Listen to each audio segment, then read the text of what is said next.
Tervist, head inimesed.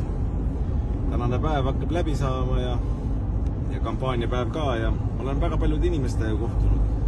Ma ei hakka rääkima nagu sellest, et väga paljud toetavad ja tulevad ligi ja ütlevad, eks iga poliitik ütleb seda, aga ma tunnen tõesti nagu seda toetust.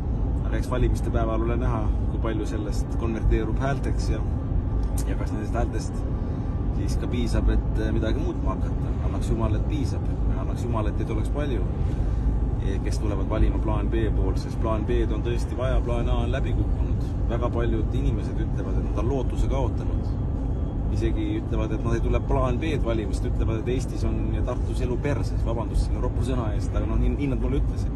Ma ei hakka valetama, nii nad otseselt mulle ütlesid, väga paljud ja tegelikult nendes inimestes just on jõud, kes on lootuse kaotanud, sellepärast, et eelmistel valimistel pooled umbes ei käinud valimas ja mõtle, kui need pooled tuleksid valima ja valiksid ühe mehena ja ühe naisena kõik plaan B, siis see olekski 50% häältest.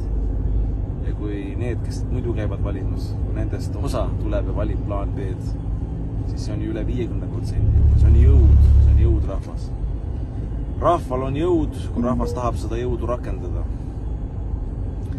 Ja väga paljud on kaotanud lootuse ja ega ma ütlen ausalt, et ega mul ei ole ka motivatsiooni, nähes seda, mis suunas siin meie riigis asjad käivad. Ma vanasti näiteks maandasin oma pingid ehitustööga.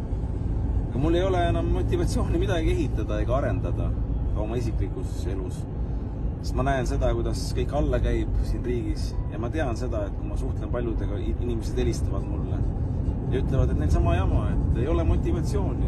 Ei ole motivatsiooni see kodus midagi teha, et pigem tahetakse oma kinnisvara maha müüa, oma korter, oma maja, oma põllud, maad, metsad, minna välismaale ja mitte mingisugust suurt õnne otsima, vaid lihtsalt minna nagu ära sellest mürgisest keskkonnast ja püüda nagu rahulikku, head, inimväärset elu ehitada. Mitte midagi luksuslikku, mitte midagi toreduslikku, lihtsalt inimväärset elu.